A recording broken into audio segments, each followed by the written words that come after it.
Dans Parashat Hashavua, Parashat Pinchas, on a le pasuk Hachem, Moshe qui dit à Hachem, Ifkod Hachem Elokei Arucho Lechol Basar. Moshe il dit à Hachem, il faudrait nommer quelqu'un qui va me remplacer, puisque Hachem vient de lui dire, tu ne pourras pas rentrer en Eretz Israël. Donc Moshe il dit à Hachem, alors il faudrait me nommer quelqu'un qui va me remplacer. Le pasuk qui dit, Ifkod Hachem Elokei Arucho Lechol Basar. Ishala Eda, etc.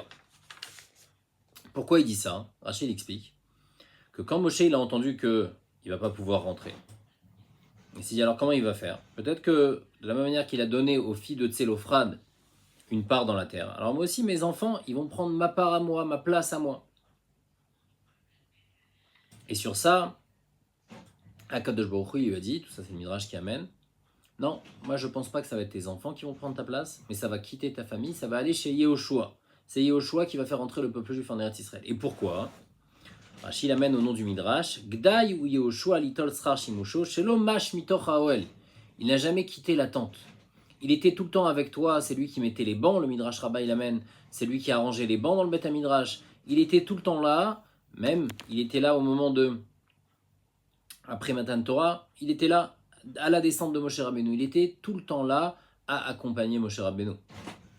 Et donc, il y a un pasuk qui dit dans Mishlei, dans Perek Kavzain, pasuk Yutret, Notzer te'ena yochal piria. C'est le pasuk que ce Midrash il amène. Celui qui garde la figue va manger le fruit. Veshomer Adona avichubad. Celui qui garde son maître en sera honoré. Le Midrash il dit que les divrei Torah ils sont comparés à la figue et au figuier. Celui qui garde le figuier va pouvoir en manger le fruit.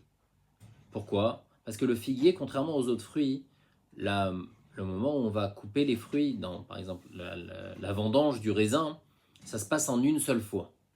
Il y a un certain moment où on va vendanger toutes les vignes d'un coup. Tous les raisins arrivent à maturation au même moment. Tandis que pour le figuier, c'est différent. C'est chaque fruit va être mûr à un autre moment. Et donc, Notzer Te'ena, les paroles de Torah, ils sont comme ce figuier-là. Celui qui veut pouvoir connaître et apprendre la Torah, il n'y a pas en une fois j'apprends tout et ça y est maintenant je vais tout connaître. C'est un travail petit à petit. Comme ce figuier qui va sortir une figue, alors je vais prendre celle-là, après une autre, après une autre. Alors lui, Yochal Piria, celui qui garde le figuier aura la possibilité de manger la figue. Aussi Yoshua Binoun, il avait bien compris ça. Il a compris qu'il fallait qu'il côtoie Moshe Rabbeinu à chaque instant. Parce que chaque instant, petit à petit, à la fin, il a la possibilité de devenir Yehoshua Binoun, d'apprendre la Torah qu'il a appris de Moshe Rabbeinu. Et c'est lui qui va apprendre la Torah de Moshe Rabbeinu parce que même ceux qui étaient là, peut-être qui étaient même plus forts que lui en shiur ou quoi que ce soit, mais eux c'était en one shot. Tandis que lui, quand c'est en petit à petit, alors il a réussi à devenir ce qu'il est devenu. Et c'est ça la suite du pasuk, Veshomer Adona Vichubad. De la même manière que celui qui garde le figuier va en manger les fruits, celui qui garde son maître, c'est-à-dire ici Yehoshua, qui est resté tout le temps avec Moshe Rabbeinu, Yechubad en sera honoré et c'est lui qui va prendre la place de Moshe Rabbeinu. Le cas, ce qu'on a à apprendre, nous, de ça, c'est quand on a la possibilité de côtoyer un grand homme, alors essayez de le côtoyer au maximum. Le maximum de temps qu'on passe à côté de grands hommes, ça peut nous rendre à nous-mêmes grands.